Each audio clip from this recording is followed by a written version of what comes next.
Tá. Bom.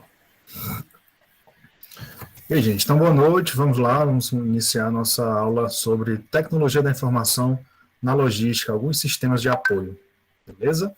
Vou ligar esse WhatsApp aqui do... Senão ninguém faz nada.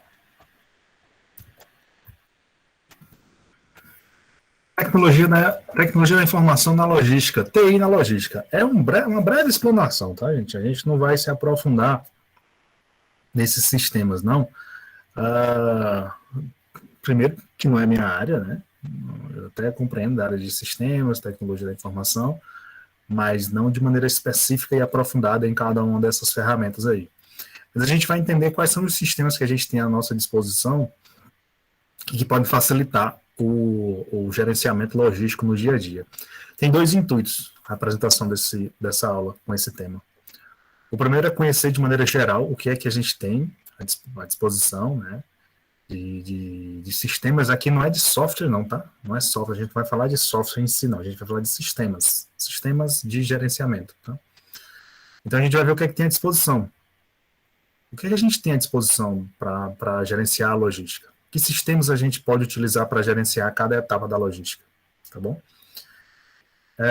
Então, o primeiro intuito é vocês compreenderem o que é que a gente tem. O segundo intuito é fazer com que a gente consiga adaptar esses sistemas para a realidade de serviços, especialmente para a área de governança pública, né, para a área de gestão pública. Porque, eu não sei se vocês sabem, ou se viram, não sei se vocês tiveram essa disciplina comigo, quem aqui pagou, mas na disciplina de governança e inovação na gestão pública, acho que foi essa que eu tratei, não lembro. A gente fala que o início da administração ela começa a partir de uma necessidade de Estado, né? A partir de uma necessidade pública, e não de uma necessidade privada. Os primeiros eventos, os congressos, né, para discutir maneiras e técnicas de gerenciamento, ocorre a partir de uma necessidade pública e não uma necessidade privada. Porém, no decorrer do tempo, né, eu não vou dar uma aula agora dessa trajetória histórica, mas no decorrer do tempo, a administração privada ela vai testando e aprimorando as suas técnicas, tá, de gerenciamento, e lá é onde ocorre, nas organizações privadas, é onde ocorre muitas vezes as maiores tentativas e erros, né, das ferramentas de administração. Ou seja, é lá que são nas organizações privadas que a gente tem a maior liberdade para testar um sistema de logística e ver se der certo, continua, se não, volta. Se der certo, faz um estudo, escreve um livro, compila, divulga, né, faz palestra, de repente vira um termo consolidado e aí é bem aceito, vai para os livros e todo mundo fica feliz, contente, dá tudo certo. Se der errado, teve um prejuízo ali momentâneo e volta atrás 2 casas e continua. No setor público não pode fazer isso, né? Se você fizer isso em determinada situação, você pode comprometer o sistema e comprometer a vida do usuário em si.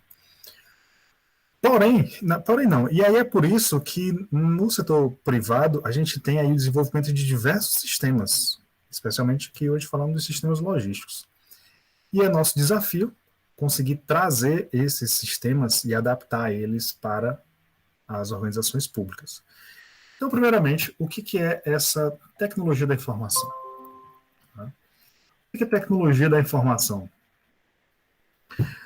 Nós temos aí um volume gigantesco de dados passeando pela nossa tela, né? Inclusive, eu estava até vendo hoje que um clique no Netflix dava 2.000 bytes, uma coisa assim. Um clique no Facebook dava não sei quantos mil bytes, né? Porque um clique gera informação, você consegue acessar e aí aquilo fica registrado.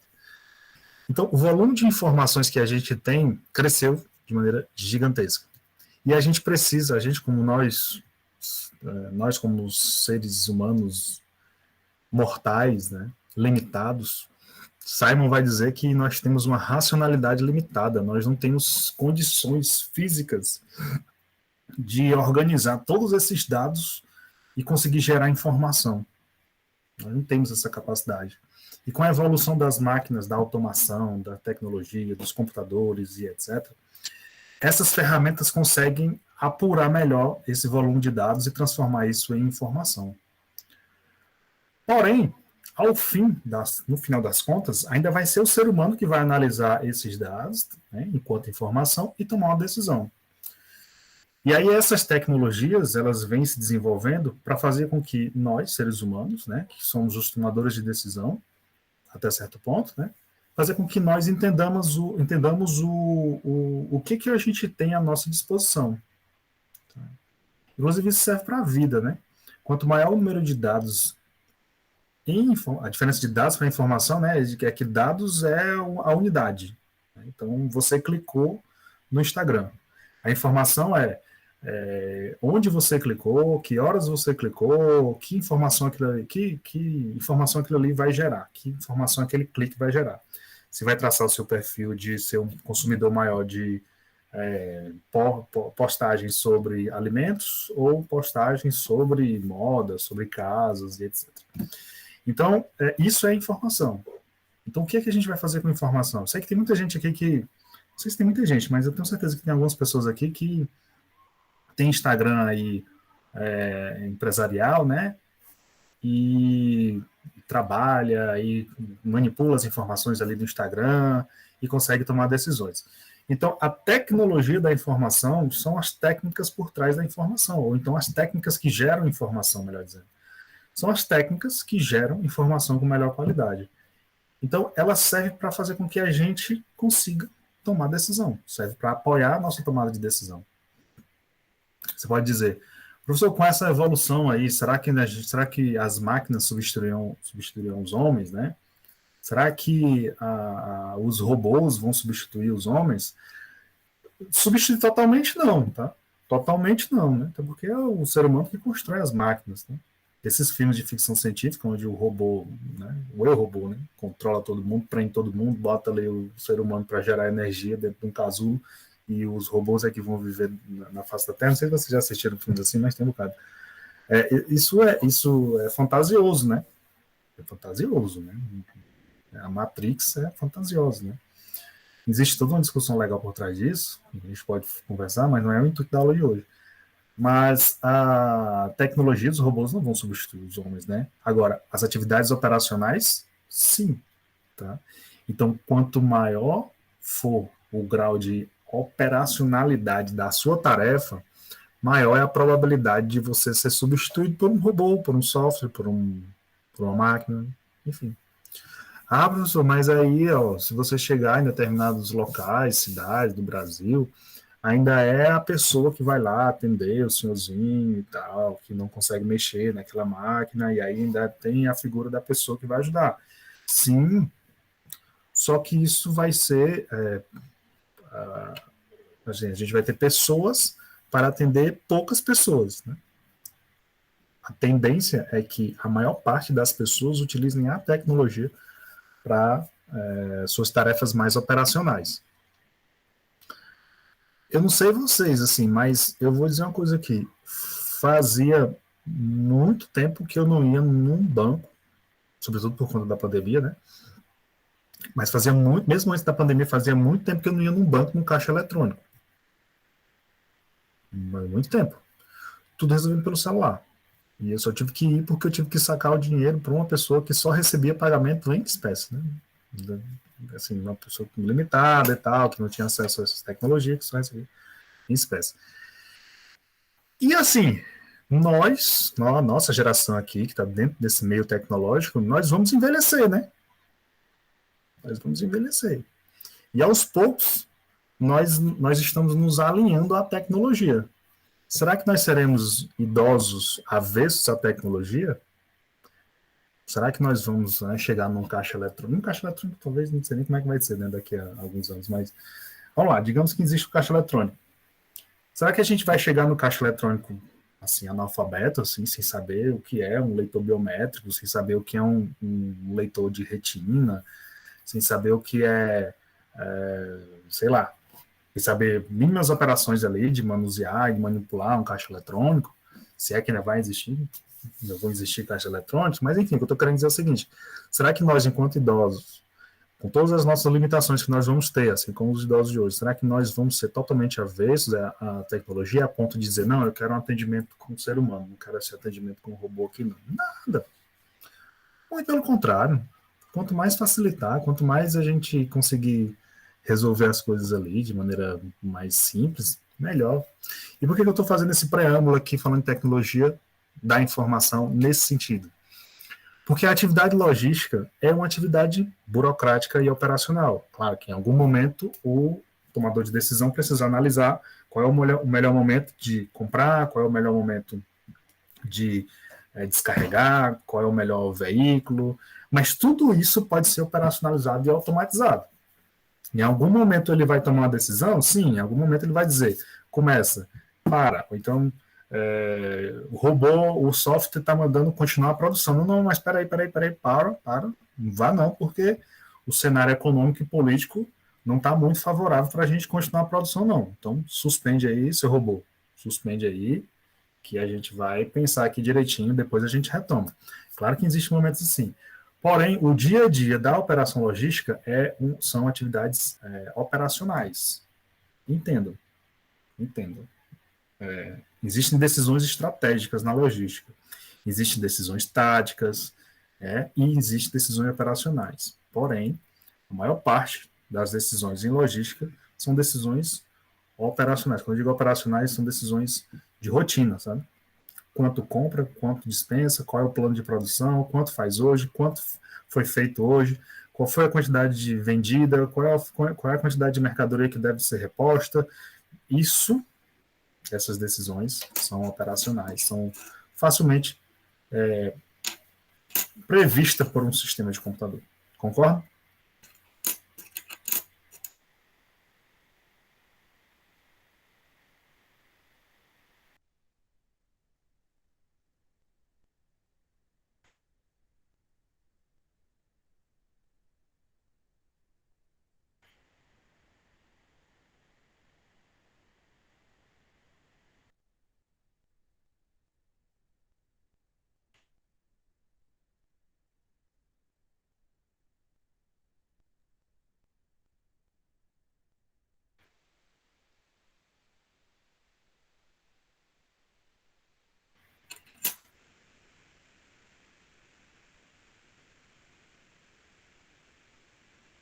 Concordo.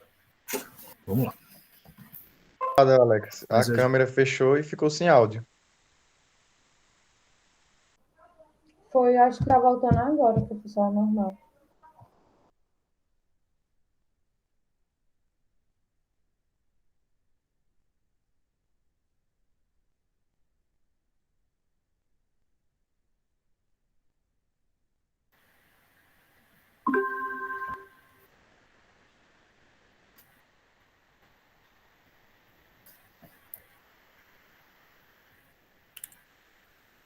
Vocês perderam alguma coisa?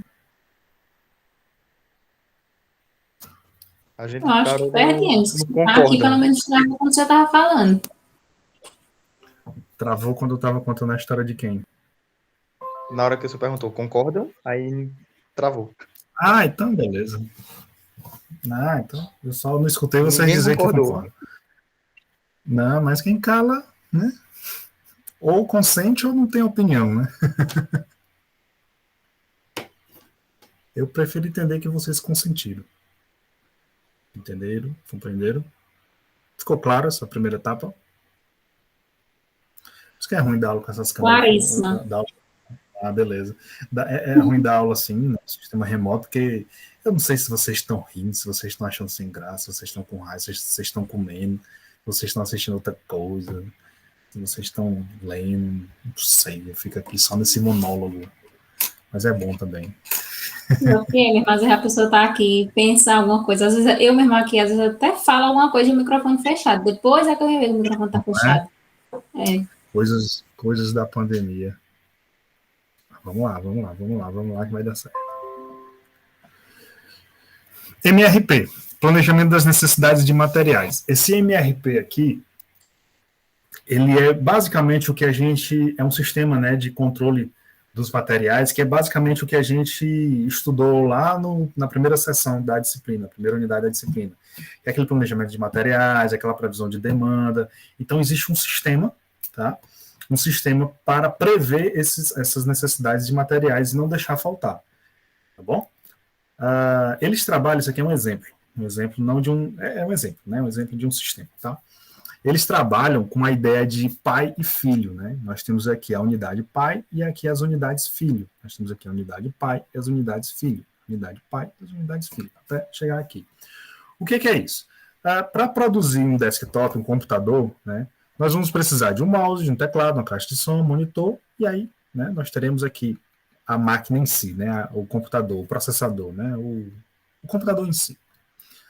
Para fazer esse computador em si, a máquina, né, além desses periféricos aqui, nós vamos ter um processador, uma memória, um gravador de CD, nem existe mais essas peças chegando. Placa de vídeo, disco rígido, placa-mãe, e aí tudo isso vai montar um gabinete. Para fazer a memória, enfim, assim sucessivamente. Então nós temos uma unidade pai e unidades filho, né? Unidades filhas, chamada assim. Para fazer essa unidade pai, nós vamos precisar desses elementos, né? Que vão, no fim, acho que a ideia dele foi fazer essa, que no fim isso tudo ia virar um computador. Para fazer esse computador, nós vamos precisar, além desses elementos, vamos precisar de todos esses elementos aqui. Quando você estiver fazendo a memória, lá na produção, você precisa saber qual é a quantidade de chips que você tem, qual é a quantidade de placas que você tem, a quantidade de pasta de solda. Fala, meu Deus, eu sabia nem que tinha pasta de solda na placa ou na memória, mas tá aqui é porque tem, ou deve ter. Para fazer a placa, mas vai ter uma placa em si, né, uma placa fixa, tá aqui de novo a pasta, o controlador, controladores, conectores. Então você precisa dimensionar, você precisa de um sistema para planejar quais elementos são necessários para produzir uma unidade pai. Quais elementos da unidade filho, né? Quais e quantos, sobretudo quantos, né? Quantos elementos desses você vai precisar para produzir um conector? Você precisa fazer quantos desktops? Né? O seu plano de produção previu quantos desktops? Previu quantos? Previu 20 por mês ou por quinzena, não sei como é que é o ritmo aqui de produção de um bicho desse, mas previu 15, 20, 30. Então, você precisa dimensionar quantos elementos desses você vai precisar. E aí nada mais é do que o que a gente estudou lá na primeira sessão, né? Aí tem diversos subsistemas, tá, gente? Quem estuda muito isso, o pessoal da produção, e tem diversos subsistemas para prever essas demandas aí.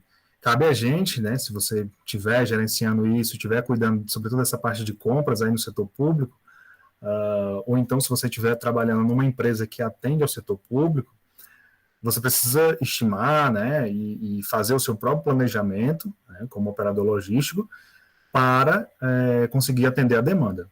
Eu estava conversando com um colega esses dias, inclusive ele vai até participar de uma live conosco, daqui a uns 15 dias, o Luciano Pinheiro Costa, se eu não me engano, o sobrenome dele é esse. E ele estava falando, a gente estava falando sobre o tema, sobre a palestra que ele ia falar, e uma coisa que a gente comentou foi o seguinte: eu disse, olha, Luciano, às vezes o nosso aluno em geral, falando de vocês mesmo, nosso aluno de gestão pública em geral, alguns deles pensam que, por ser formado em gestão pública, eles só podem trabalhar em organizações públicas, passar em concurso, estudar em concurso, ou então cargo comissionado, ou indicação. Então, às vezes, não sei vocês, mas nas outras turmas, nas últimas turmas, antes de eu sair para o doutorado, havia uma certa fissura por concurso, claro que é muito bom, assim, você ter a estabilidade, e é o foco, e é o objetivo de muita gente, e perfeitamente válido, mas era uma fissura, só era isso, concurso. Principalmente porque era uma era boa de concurso, né? Mas não é só isso. O nosso aluno, ele sai capacitado para atuar em organizações privadas. Tá? E uma das coisas que capacita eles nesse sentido é essa formação em logística. Tá? Essas ferramentas que vocês estão aprendendo agora, junto com outras de administração e das outras áreas também, vão ajudar vocês a atuar em organizações privadas, não só com foco na venda direta para o consumidor final, como na negociação com as organizações públicas. E aí eu estava comentando com ele disse, Alex, por incrível que pareça, e muita gente não sabe, mas Mas quem domina a gestão pública, né, quem se forma em gestão pública e quem domina as técnicas e ferramentas de gestão pública, que manipula não só as técnicas, né, de administração, como também entende questões de licitação, direito e essa negociação com as organizações públicas, hoje, ele fala assim, ó, hoje, palavras dele, hoje, quem está trabalhando em organizações privadas e uma função que é de negociar diretamente com organizações públicas, sobretudo na parte de licitação ou concessões e tal, está ganhando muito mais dinheiro do que quem atua ali na organização pública. Tá? Então, ele falou que os consultores, as pessoas que são responsáveis pela parte de licitação. Eu vou dar um exemplo concreto aqui. Eu tenho meu primo, ele está trabalhando com... ele tem um colega que é construtor, engenheiro e construtor, e ele trabalha com grandes obras, com obras de infraestrutura, duto, enfim, grandes obras mesmo, sabe? Não é estrada, uma coisa pesada. E ele disse que paga 6 mil reais, 5 era 6 mil reais para uma pessoa só procurar licitação. Só procurar licitação. Né? No caso, tem várias empresas que fazem isso, né? Mas esse aqui é um exemplo concreto. Várias empresas têm um profissional lá que trabalha só com licitação, reúne documentação, fica procurando e tal. Mas esse cara, o que me chamou a atenção é que esse cara, ele é pago só para garimpar. Tá? Só para garimpar. E, claro, cuidar surgiu uma licitação, então ele vai lá, reúne as informações, e aí outra pessoa participa, ou o próprio dono participa mesmo, ou o próprio construtor lá participa mesmo, dependendo da licitação. Mas ele estava falando, ele disse para o meu primo, né, que falou para mim, ele disse, olha, ele não cuida dessa parte, ele não se preocupa com licitação. Ele só se preocupa em ganhou a licitação, aí vamos lá, fazer o projeto, dimensionar pessoal, comprar insumos e tal, e tal, e tal. Mas toda aquela parte burocrática é só uma pessoa que cuida disso, e ele disse que estava ganhando a faixa de 5 a 6 mil reais. Né? Então, em outras dimensões, se você estiver atuando numa organização privada e você puder gerenciar toda essa cadeia logística, gerenciar toda essa previsão de demanda, essas necessidades de produção, é óbvio que, a depender do tamanho da organização e depender do fluxo da produção, existam outras pessoas ali mais capacitadas para isso. Mas se você estiver atuando naquela empresa e você tiver um cargo na parte de licitação, é claro que se você conhecer e dominar todos esses sistemas, assim, você vai conseguir negociar e conversar melhor com essas pessoas, né? Então, o primeiro sistema é o MRP. É você cuidar dos materiais que vão, né, que são necessários para a produção. E quando eu falo aqui de produção, não é só de produto, não, tá? Não é só produto, não. Eu trouxe o exemplo do computador, mas existe N casos de outros tipos de produção que nós vamos ver já já. Para isso, nós temos o MRP2, que é o Planejamento de Recursos da Produção. Tá? Então, no MRP1, não confunda, tá? A gente vai ter elementos e produtos, né, materiais que são necessários para a produção em si, tá? De uma maneira geral, tá? De uma maneira geral. Mas para produzir alguns elementos daqueles ali, né, no caso do computador, você precisa de outros insumos. Então, você precisa de graxa, você precisa de um elemento químico, você precisa de ferramentas, você precisa de outras coisas que estão envolvidas na produção, mas que não são materiais diretamente, né, materiais necessários para aquela produção, que não vai diretamente no fluxo de produção. Isso pode acontecer não só em produtos, né, como eu coloquei embaixo, como também em serviços, por isso que eu trouxe aqui essa discussão. Vamos lá, se você trabalha numa empresa que fornece projetos, né? De maneira geral, ela fornece projetos para uma outra empresa fornecer materiais, e no caso dessa obra, desse exemplo que eu citei, né? Um escritório de construção civil que faz obras para o governo. E aí esse escritório, ele terceiriza os projetos. Estou só figurando aqui o exemplo para chegar onde eu quero. Então você está lá trabalhando no escritório de arquitetura, no escritório de advocacia, por exemplo. E você gerencia ali os serviços e você precisa cuidar do fluxo daquele serviço para fazer com que aquele serviço não pare. Tá? Então, nesse caso, nesse exemplo específico, você está trabalhando ali no escritório de construção civil, ou no escritório de arquitetura, que faz projetos para um cliente que vende para o setor público. E aí ele está lá, ganhou a licitação. Aí ele entra em contato com vocês e olha, preciso de 8 projetos aí de urgente, ou então, enfim, lá em 45 dias. Então você precisa organizar esse fluxo. Então, quais materiais vão estar envolvidos nesse fluxo de serviço para construir esse produto, esses produtos, serviços, né? Para construir esses projetos? Quais insumos vocês vão utilizar? Tá? Papel, caneta, quais materiais vão estar ali envolvidos? Outra coisa, no caso, se for, né, físico, né? Se for digital, você vai precisar ver quais são os serviços, licença de serviço, de software e tal, como é que estão as licenças ali de serviços que vão estar envolvidas na produção daqueles projetos. No caso de produtos, você tem aí diversas ferramentas, né, como eu coloquei aí, que são, né, aqui, essas ferramentas que estão envolvidas ali na produção, e se elas faltarem, esse produto aqui pode não chegar ao final. Então você precisa gerenciar essa cadeia, toda essa cadeia aqui de produção, todo esse fluxo de produção aqui, você precisa gerenciar e fazer com que ele não pare, certo? E existe aí um sistema para isso. Então, é o chamado MRP2. Nós temos vários subsistemas aí nesse sistema MRP2, tá bom? Que foi dividido aqui entre 3, acho que é Balou que fala isso, dividido em 3 eixos. O comando, que aqui é de onde partem as decisões para aquela produção. O motor, né, a parte motor, que é onde se analisa os insumos, as estruturas, se analisa o estoque, a gente vê se a nossa produção vai funcionar de fato. E as rodas, né, que seriam o sistema de compras, o gerenciamento, a conexão com os fornecedores, que é o que, no caso, faz o sistema rodar, que faz o sistema girar, que faz o sistema acontecer. Né? Nós vamos ter aí o SIOP, né, que é, deixa eu voltar aqui, são vários subsistemas, então deixa eu abrir aqui, deixei essa imagem bem toda descrita aqui. Esse SIOP é o sistema de vendas e operações, tá? No caso aí é de onde é o sistema de gerenciamento do todo, né? No caso é de onde chegam as vendas, os quantitativos, né? Foi vendido 20 carros.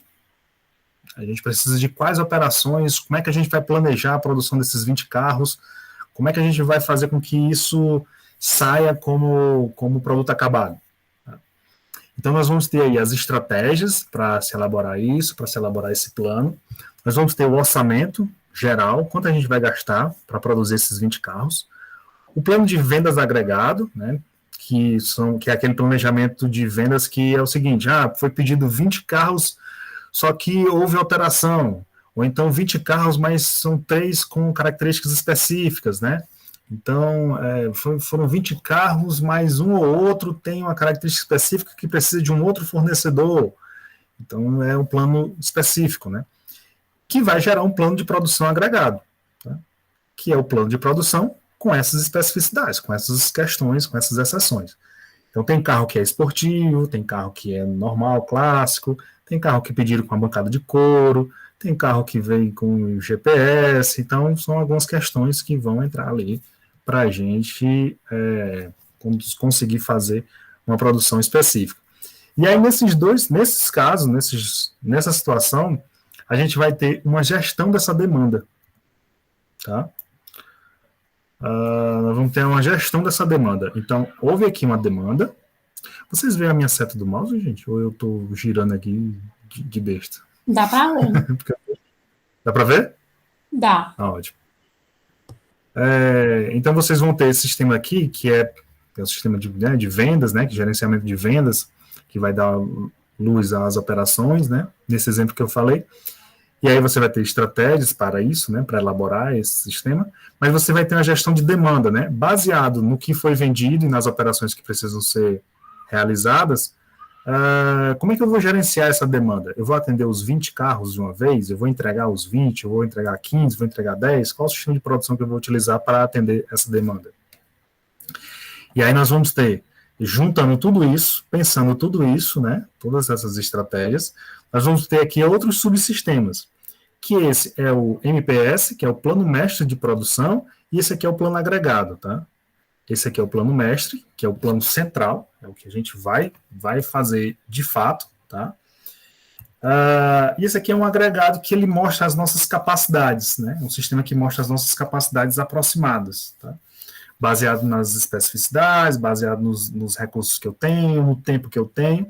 Então, eu preciso fazer esse planejamento para ver onde é que eu preciso melhorar, enfim.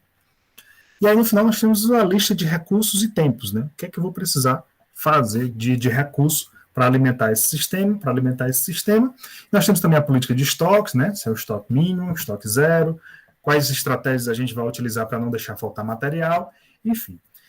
Traçando uma linha lógica, linear aí desse pensamento.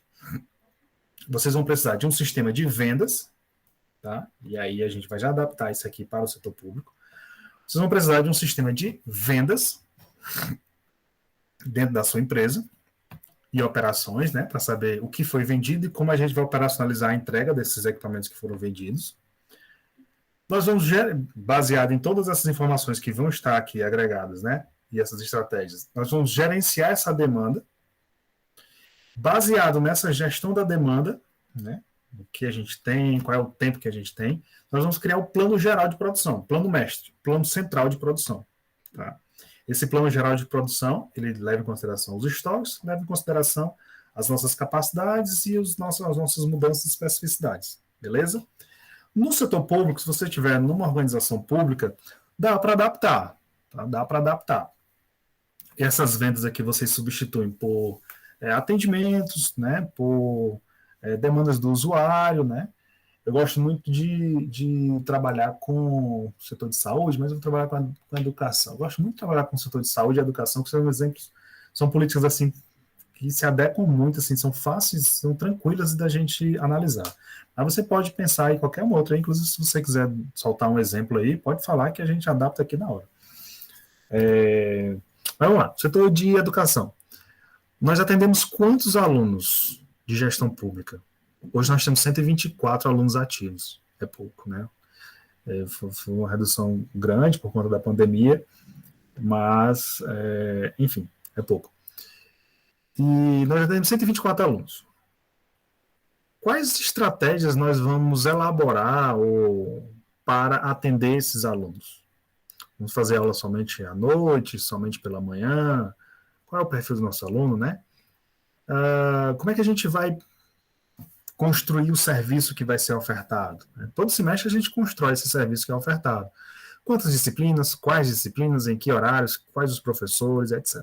A gente só não faz o orçamento, porque o orçamento quem faz é a direção, é a reitoria, né, o próprio planejamento, Ministério do Planejamento, nem tem mais Ministério do Planejamento, nem tem mais planejamento nessa... enfim. É o governo federal que faz esse planejamento. Mas bem que tem coisas boas, viu, gente? Tem coisas boas. Inclusive, eu estava falando com o Luciano, que é o que vai palestrar. Ele disse, Luciano, rapaz, esse governo, eles, rapaz, cara, tem muita gente que fala coisas boas e tem gente que fala coisas ruins. Ele trabalha no Ministério da Economia, né? Mas a gente precisa focar nas coisas boas, rapaz. Tem muita coisa boa acontecendo. E o povo não sabe, o sistema político atrapalha muito o que a gente vem fazendo. Ele vai falar de coisas bem interessantes que está sendo feito no governo, tá, gente? Inclusive, acho que é um sistema de transformações estratégicas do governo. Tem umas coisas bem interessantes que eu não sabia. Mas, enfim, voltando. Então, nesse exemplo que eu falei para vocês, de educação, né, nós temos aí no final um planejamento central, planejamento mestre, tá, de como ofertar isso daí, essas disciplinas, que aqui a gente poderia pensar aqui no PPC, né, mas aqui o exemplo aqui até alteraria, né, porque o PPC vem antes. Mas a gente poderia no final dizer, olha, tá aqui o nosso planejamento. O planejamento da unidade é esse. No primeiro semestre nós vamos ofertar essas disciplinas, no segundo semestre nós vamos ofertar essas outras disciplinas, está aqui os professores, aqui são os alunos, e aqui é a forma como a gente vai executar esse serviço. Não tem política de estoque, porque é serviço, né? E nós temos aí algumas adaptações, alguns sistemas agregados, né, que dizem assim, olha, se alguém aparecer e solicitar uma licença maternidade, um afastamento, um atendimento domiciliar, né, um regime domiciliar, a gente faz isso, adequa aqui, coloca assim e tá, beleza. Quais são os nossos recursos? Qual é o nosso tempo? Tá feito o seu planejamento, beleza? Dúvidas? Seguindo. Nós temos aqui a parte motor, né, que é o central, pense em motor como a parte central, né, a parte de realização em si. Nós temos o MRP de fato, né, que é o gerenciamento dos suprimentos, das necessidades. Nós temos as necessidades de capacidades. Lembra que no planejamento de capacidade aproximado, a gente podia ter algumas fragilidades, né? Então, eu até nem adaptei esse RCCP aí para a situação, né, do serviço de educação. Mas, digamos, tem um professor que está fazendo doutorado, Alan, né? Alan está fazendo doutorado, e aí ele precisa de certas adequações ali, porque ele não pode dar aula na segunda, na terça, na quarta, enfim. Então, a gente precisa reorganizar ali para poder atender essa demanda específica, atender essa nossa capacidade específica, né, diferenciada ali que a gente está tendo. A gente tem um funcionário, vou chamar um servidor, né? A gente tem um servidor que está ali em capacitação de doutorado e tem certa limitação. E tem uma pessoa entrando agora. Deus abençoe. Pronto. E nós temos aqui, nesse CRP, as necessidades de capacidades. Então, se a gente tem ali um docente que não pode, em determinado dia ou em outro, a gente adequa essa necessidade, né? Se nós temos um professor que está afastado para o doutorado, nós temos uma necessidade ali que é de fazer um concurso para professor substituto. Tá bom? Numa empresa, da mesma forma, se nós temos capacidades diferentes, a gente precisa se adaptar a essas necessidades. Suprimentos, né, e o MRP faz esse gerenciamento de suprimentos, nós montamos as nossas estruturas, né, parâmetros para comparar, e aí montamos toda essa cadeia. Cadeia pronta, vamos operacionalizar. Porém, para que isso funcione, tá, a gente tem um plano detalhado, sabe o que vai fazer, tudo bem. Mas para que isso funcione, nós precisamos de insumos, né? Precisamos de insumos, precisamos de rodas para que isso funcione. Para que essas rodas rodem, nós precisamos de um sistema, né, um programa detalhado da produção, um sistema de compras, né, lembre que aqui é nosso plano detalhado de materiais e capacidades. Mas a gente precisa de um sistema para controlar e gerenciar essas compras, sistema para controlar esses abastecimentos, né, essa operacionalização do sistema de produção. E aí, baseado nessa operacionalização de produção, a gente faz compras específicas e a gente tem lá o nosso programa de fornecedores, a gente tem lá as pessoas específicas para fazer essas compras. E aí, gente, nesse caso, no setor público, né, essas compras já espera-se que tenham sido feitas e a operacionalização do sistema está montada. Beleza? Então, se você está ali, né, como coordenador de um curso, no caso eu específico, eu, Zé Maria e o Irivaldo, coordenadores lá da UEGESP, a gente planeja isso, operacionaliza e coloca em prática. Só que para colocar em prática a gente precisa comprar algumas coisas, né? A universidade que compra, né? Os insumos, o quadro, o ambiente, carteiras, lápis, computadores e etc. Então, o sistema foi montado. Tá? O sistema foi montado. E numa empresa, nós temos aí, se a gente trouxer o exemplo para uma empresa, nós temos aí as rodas. Nós temos aí o comando central, né, o plano, né, o que é que vai ser feito, o que é que a gente tem para fazer. Nós temos aqui o motor em si, a caixa preta em si, né, os insumos e as suas diferentes parâmetros e capacidade de operacionalizar. E nós temos aqui as rodas, que são os materiais que vão fazer isso tudo rodar, isso tudo girar. Então, o desenho está feito. Perceba a diferença? O MRP normal, simples, né? O MRP, ele só gerencia, ele só cuida dos suprimentos, das necessidades, dos materiais que estão ali envolvidos. O MRP2, ele cuida não só disso, como também de todos os outros sistemas e outros materiais que são importantes para que aquela produção funcione. Então, esse aqui, que eu apresentei a vocês, é o MRP2. É um sistema complexo, dinâmico, mas que cuida de toda a cadeia de produção, não só dos suprimentos. Então, aqui, no nosso exemplo, nós precisamos cuidar desses insumos, dessa ferramenta, nós precisamos cuidar da capacidade desse operário, né, de realizar isso aqui, se ele tem condição ou não. Nós precisamos saber qual é a quantidade de equipamentos que nós precisamos produzir, se um tem especificidade e o outro não. Então, fazer esse desenho aqui é papel do gestor, né? Papel do gestor, do administrador, do engenheiro da produção. Todos eles têm competência para fazer esse desenho aqui. No setor de serviço, mesma coisa. Tá bom? E aí temos esse mapinha que ajuda muito a desenhar esse sistema. Beleza? Dúvidas? Não? Então, vamos lá. Nós temos o Sistema Integrado de Gestão, o ERP. ERP é um sistema integrado de gerenciamento de toda a cadeia, tá? De toda a cadeia. Esse sistema, esses subsistemas, né? Não só o sistema de pessoas, o sistema de transporte, energia, todos os sistemas e subsistemas, a gente vai ver as especificidades deles, eles não podem funcionar de maneira solta, isolada. Isso é primário. Hoje a gente pode dizer que isso é primário. Muito embora muitas organizações públicas e privadas não trabalhem com sistema integrado, gente, isso eu escuto, acho que desde a graduação, e é que faz um tempinho que eu me graduei, viu? A ideia de integração dos sistemas. Já está muito avançado nas organizações de ponta, gente. Muito avançado. Eu fui hoje num consultório. E desculpa o lapso aqui, viu, gente? Não deu tilt, não é porque eu escutei o negócio ali, aí eu fui compreender se estavam precisando da minha ajuda, mas tá tudo em paz. E no consultório eu fui lá fazer uns exames, né? A atendente, ela tinha um headphonezinho e ela estava no chat conversando com o médico para saber se o médico poderia atender um paciente que estava ali no balcão lá, que queria ser atendido, que queria ver se encaixava e tal. Aí o médico, você pode falar com ele aí para saber se ele pode? Eu disse, não, eu já estou falando com ele aqui, já pelo chat. É porque, na verdade, eu estou atualizando aqui os exames e estou dando entrada aqui no pessoal que vai fazer cirurgia. Mas eu estou falando com ele aqui no chat, se ele concordar aqui, você pode entrar. Quer dizer, a menina ela estava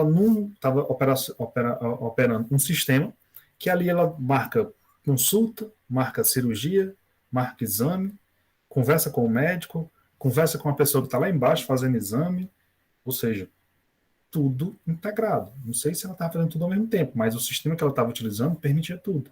Tudo isso. Tudo isso. Eu não sei se vocês tiveram a oportunidade de vir aqui em Campina Grande fazer exames naquela Vanderlei, né, na clínica do Vanderlei, mas antes estava bem pior, hoje em dia está bem melhor, bem mais organizado. Tem toda uma cadeia ali de atendimento ali, de serviços ali, de exames e consulta. Consulta eu acho que não tem não, mas de exames, tem toda uma cadeia ali que funciona, entre aspas, perfeitamente, sabe? Você chega, já pega uma senha, quando você senta ali para ser atendido, quando entra no sistema, o seu nome já cai no sistema de quem vai fazer o seu exame. Você já é encaminhado para um local, uma recepção. A pessoa que te recebe, o médico já está lá. Quando você entra, ele já te chama pelo nome. Né? Ele faz teu exame, já coloca ali o laudo, então coloca o laudo depois. Já fica tudo organizado. Você já vai receber o teu exame num outro departamento, com um monte de exame para você receber. E tudo funciona muito bem. Não digo perfeitamente não, mas funciona muito bem. Muito bem mesmo. Isso é sistema integrado. Isso é conectar quem precisa ser conectado. Quais os sistemas precisam ser conectados? O sistema de cliente com o fornecedor, no caso o usuário, né, o usuário da política pública, com quem formulou a política pública, né? No setor público, infelizmente, sobretudo no âmbito de políticas públicas mesmo, assim, de serviços, políticas tradicionais, né, setoriais, vamos dizer assim, ainda é muito fraco, gente. Ainda é muito fraco. Se a gente for olhar situações isoladas, específicas, sobretudo no governo federal, né, nós temos excelentes exemplos. Excelentes exemplos. Inclusive esse que o Luciano vai falar, esse sistema de transformações estratégicas. Eles estão com essa proposta, eles estão indo em diversas instituições fazendo transformações e mudanças estratégicas. Inclusive vão até partir para as universidades agora. Funciona, é muito bom. E existem outras experiências também acontecendo, existe sistema de controle de corrupção, né, de fraudes e licitações. Às vezes, bom, não vou entrar nesse assunto, não. Mas, enfim, o sistema de controle, existe um sistema de controle de corrupção não, controle de fraudes em licitações, que você consegue captar, acho que eu já falei para vocês, mas que eles conseguem captar indícios de fraude em um dado momento que aciona só uma luzinha vermelha assim, né? E eu digo isso, eu não estou fantasiando não, é um sistema de fato que oh meu Deus, eu vou assistir uma palestra que eu acho que é o órgão da CGU, acho que era o órgão da CGU, ou um departamento da CGU, é a parte de auditoria e controle, né? Não lembro agora o nome, mas acho que foi a CGU mesmo, que desenvolveu um sistema que consegue identificar e que aciona uma luzinha para eles lá quando existe indícios de fraude em licitação em curso. Não é a licitação acabou e eles vão atrás, não. É em curso. Então existe fraude em licitação em curso e aí eles vão atrás, né? Eles vão atrás. Isso não foi... Eu não queria entrar no assunto de questão de política, não. Mas isso não foi o atual presidente que diz, vamos criar um sistema. Não, isso é um nível de competência que o governo federal, e não é desse agora, muito pelo contrário, tem toda uma formação de fundo de anos, né?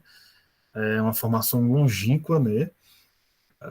Desde Fernando Henrique, desde o Bresser, né? De capacitação do governo federal. Então nós temos, e aí assim, diga-se a verdade, no governo federal nós temos um plantel de profissionais extremamente competentes, funcionários de carreira, né? Gente concursada, não falo esses profissionais que são indicados aí para cargos, né, de ministros, essas coisas não, mas os profissionais que são funcionários de carreira, os concursados, nós temos técnicos excelentes, né? E aí vocês vão ver quando assistir a live lá com o Luciano, vocês vão ver alto nível, alta qualidade, vocês vão se surpreender com o que tem acontecido na gestão pública, na administração pública federal.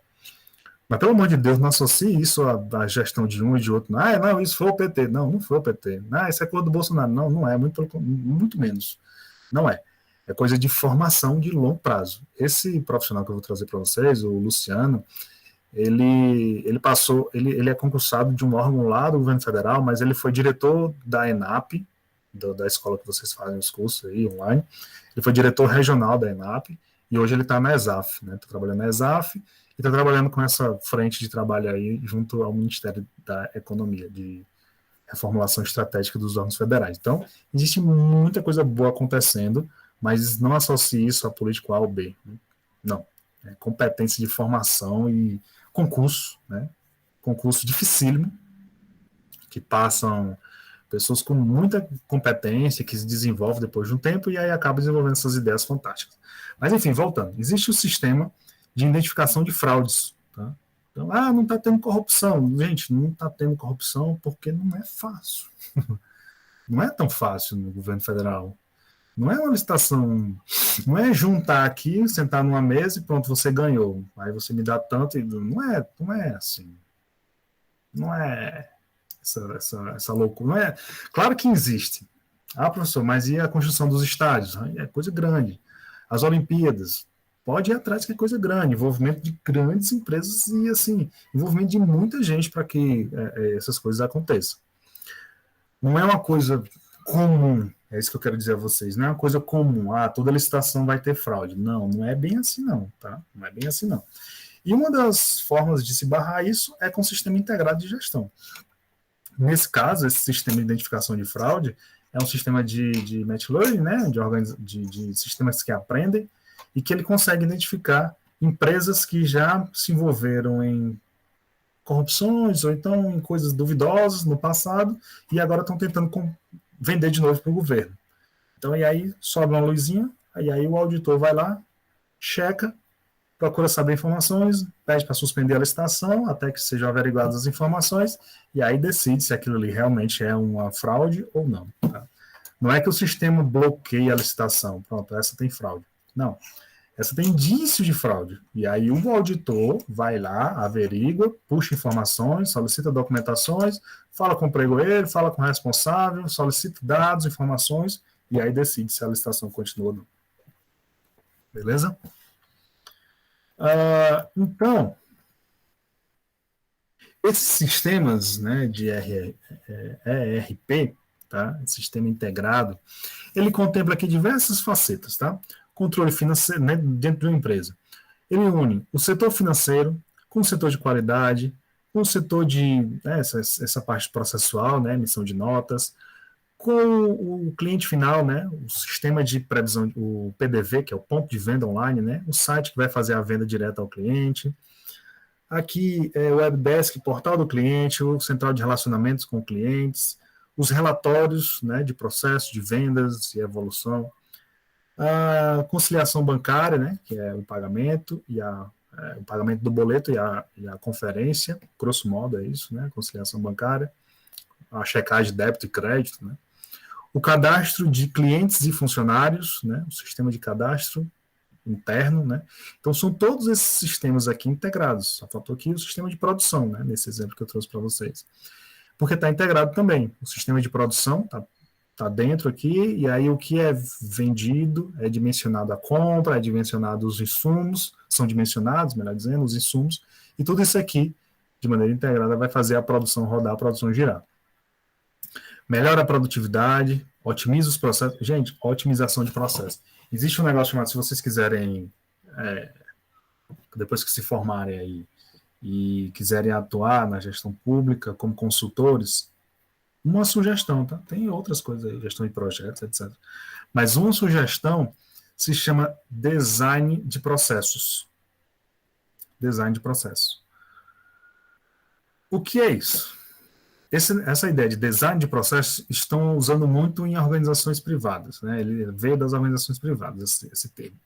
Mas o design de processo é o profissional que vai analisar o fluxo processual e corrigir falhas, tá?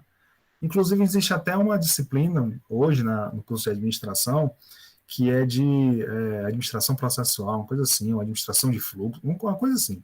Eu sei que na nossa área de administração pública, a gente chama isso de modernização administrativa. Dentre outras coisas, a modernização administrativa faz a leitura e o diagnóstico de fluxos, a mudança de fluxos, a otimização, melhoria e manualização, né?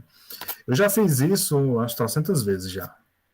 Individualmente, assim, um processo ou outro, ou institucionalmente, né? Já fiz isso numa organização lá do Piauí, quando eu comecei a trabalhar lá. Já fiz isso no CDSA, apesar de existir ainda muitas, mas existem algumas falhas nos processos. Inclusive, vocês fiquem à vontade se vocês quiserem sugerir alguma mudança processual, alguma mudança de fluxo. Professor, o processo tal que a gente solicita isso, vem para cá, vai para lá, depois pega a assinatura, depois tem que vir para cá. Não era melhor só fazer isso, não? Aí, consulte a lei primeiro, né? E aí a gente decide. Pode ficar à vontade, o canal está aberto aí para vocês sugerirem. Inclusive no serviço da administração, ou da coordenação. Otimização de processos, pessoal. Otimização de processos. Pensem nisso. Se você gosta de analisar passo a passo, né, uma etapa depois a outra, e por que essa etapa para aqui, por que vai para lá. Inclusive o trabalho do Alan é nessa área aí, viu? Vocês receberam... não receberam não, é só para egresso. Vocês, depois vai chegar para vocês. Vocês vão receber um e-mail dele, da pesquisa de doutorado dele, que ele fala sobre essa otimização de processos e serviços no setor público. E aí ele pega como caso de análise o CDSA. Muito legal, muito interessante. Ele é dessa área, né? Eu também fiz muita coisa nisso, só que hoje em dia eu nunca mais atuei, eu faço isso no dia a dia. Eu pego um processo nosso e remodelo e faço aí, faz outra resolução, enfim, vai. Às vezes dá certo, às vezes não. Mas ele está pesquisando isso, então olhem isso com bons olhos. Inclusive um colega meu aqui de Campina, que ele vai ser vice-diretor, vai se concorrer, né, a vice-direção de um centro aí, aqui em Campina Grande, entrou em contato comigo justamente pedindo isso. Ele disse, Alex, como é que eu faço para melhorar, dar uma mudança aqui, ajeitar as coisas, fazer com que, porque às vezes a pessoa pega um processo e não sabe para onde é que vai, para quem manda, quem recebe, como é que eu faço para organizar isso aqui? Aí eu disse a ele, modernização administrativa e reformulação de fluxos, né? Como é que faz isso? Você primeiro faz uma reunião estratégica, conhece as pessoas, conhece as capacidades, isso tudo a gente falou aqui, né, de gestão da produção, administração da produção, ERP, sistema integrado, e MRP, etc. Faz uma reunião estratégica, consegue dimensionar ali qual é a demanda que vocês têm, quais são as capacidades que vocês têm, quem são as pessoas que vocês têm à disposição, quais são as competências dessas pessoas que vocês têm à disposição, sei lá. Eu estou falando aqui com muito termo técnico não, mas termos assim, né, mais formais, mas é você reunir e dizer assim, gente, quem mexe com Excel aqui? Tu mexe? Beleza, tu vai ficar com a gente aqui para a gente reformular esse processo aqui, porque tem uma etapa que precisa de uma ferramenta do Excel. Quem conhece aqui o Google Form, não, uma ferramenta de form, de fazer formulários, que o Office tem. Tu conhece, já fez? Não, nunca fez? Tem como a gente arranjar uma capacitação? Tem, então bora dar uma capacitação. Tem interesse? Tem, então vamos dar uma capacitação para fulano e tal, que ele vai ficar nessa parte de desenhar os fluxos. Quem aqui se dá bem assim no relacionamento com pessoas, quer fazer entrevista, visitar, conversar com vocês três topam? Já fizeram isso? Já participaram? Já? Beleza, então vocês vão ficar responsáveis por visitar os setores e desenhar os fluxos, e escrever os fluxos, né? Fazer entrevistas e escrever as etapas. Manda para fulano, aí ele fica responsável por fazer os fluxos, aí manda para fulano, que vai dimensionar os custos no Excel, e a gente faz isso em tantas etapas e a gente volta, beleza? Beleza. Bora colocar isso tudo num papel e criar um plano de ação. Até dia tal isso, até dia tal isso, até dia tal aquilo. Pronto, isso é otimização de processo. Juntou, todo mundo fez, levantou, desenhou todos os fluxos, volta para cá, senta e vamos ver. Essa etapa é desnecessária, corta, essa etapa está faltando um passo, acrescenta, aqui não precisa passar por aí, corta, é isso. E aí no final você tem um processo otimizado. No setor público, a gente, por incrível que pareça, né? Não parece muito incrível, não, mas a gente ainda precisa muito disso, muito. Quantas vezes você não chega no departamento e diz, gente, eu tô com um processo aí disseram que eu tinha que vir aqui para falar com alguém daqui para ver se... E aí? Eu disse, não é aqui não. Isso aí é no setor lá do outro lado da rua ali. Aí você chega lá no outro lado da rua e diz, não, isso aqui é com ela mesmo que mandou você vir para cá. Quantas vezes isso aconteceu com vocês? Aumenta a lucratividade, no caso do setor público, aumenta os impactos, né, o impacto positivo do resultado da política. 100% online, segurança das informações, né, ou seja, você coloca tudo isso dentro de um sistema online para dar maior segurança das informações, desde que seja realmente seguro, né. Por último dessa etapa, nós temos o EDI, o Intercâmbio Eletrônico de Dados. Vocês lembram? Eu espero que vocês lembrem. Se não, a gente recupera a memória. Quando eu falei que vários subsistemas, né, o sistema de clientes, sistema de fornecedores, o sistema de atacadista, ou operador, né, atacadista, o varejista. Lembra que eu falei daquela cadeia de suprimentos? Que tem o cliente, o varejo, o atacado, a indústria e a fornecedor de matéria-prima, né? Aquilo tudo conectado. E aí, eu não sei se vocês se lembram, mas a ideia de cadeia de suprimento é fazer com que esse fluxo de informação não seja só uma via direta, mas uma via que volta. Esses sistemas eles estão conectados, essas informações vão e voltam e precisam ser mais ágeis nesse fluxo, Um dos sistemas utilizados para fazer com que esse sistema se comunique de maneira melhor é o EDI, tá? É o intercâmbio eletrônico de dados. É a gente gerenciar esses dados que saem do cliente para o varejista, para o atacadista, para a indústria, para o fornecedor de matéria-prima, e também gerenciar esse dado que vem no contrafluxo. Na verdade, o fluxo é esse, é matéria-prima, indústria, indústria, né, atacadista, varejista e consumidor. E o contrafluxo é voltando. Então, a gente precisa de sistema que faça essa conexão de maneira mais ágil e mais rápida, né? Então, no sistema tradicional, nós temos aqui, né, uma solicitação, né, o seu sistema interno, aí aqui, começa aqui. O cliente, né, dá uma ordem, né, ele faz a solicitação de um pedido, né, cria o pedido, aí manda para o criador de pedido, aí depois você recebe esse pedido, você enquanto indústria. Aí você dá um enter, dá uma ordem para fazer aquele pedido. E aí o cliente recebe lá a fatura, essa fatura é enviada, você envia a fatura vai sendo enviada, o seu cliente recebe essa fatura, aí depois o seu consumidor dá entrada nessa fatura, o seu cliente dá entrada nessa fatura e assim sucessivamente.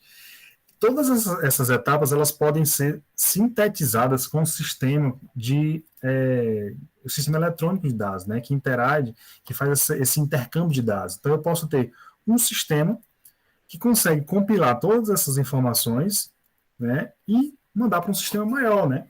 Você pode ter essa compilação e esse intercâmbio de dados de maneira mais ágil. E o seu cliente, tanto o seu cliente quanto você, podem interagir, né, e podem fazer com que esse fluxo aqui seja mais ágil, mais rápido, tá bom? Então, o sistema de transferência de dados, o sistema eletrônico de intercâmbio de dados, é você fazer esses dados transitar de maneira mais ágil, tá bom? E quais sistemas vão participar disso? Todos os sistemas podem participar, né? Depende do seu interesse ali, se você quiser comunicar clientes com suprimentos, clientes, fornecedores, governos, transportadores. Então, você cria um sistema que integra todos esses dados dentro de um sistema só, ok?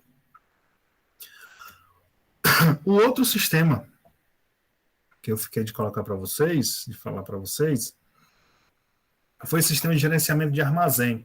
Mas isso aqui tem muito a ver com o que a gente falou na primeira unidade, né? É você gerenciar os materiais, é você gerenciar as instalações, as capacidades, o cuidado desse armazém, os materiais que entram, os materiais que saem. Então, é um sistema maior, não é simplesmente aquele sistema, aquele MRP simples, né? Gerenciamento de suprimento da produção, mas é um sistema que cuida de tudo, tá? De tudo dentro de um armazém. Beleza, gente? Dúvidas? Vencimento, perda de mercadorias, materiais que estão perto de se vencer, ou materiais perigosos, né? Então, como é que você gerencia isso? Nós temos um sistema lá no CDSA que gerencia esses materiais. Os pedidos, os recebimentos, expedição, etc. e etc. Ok? Nós temos hoje uma coisa que facilita bastante, que é a leitura por código de barra, né? Mas existem outras coisas também que são utilizadas como sistema, né, na logística, né? Além do código de barra, nós temos o QR Code. Acho que eu mostrei para vocês um vídeo, não sei se eu mostrei para vocês um vídeo do cara usando o QR Code.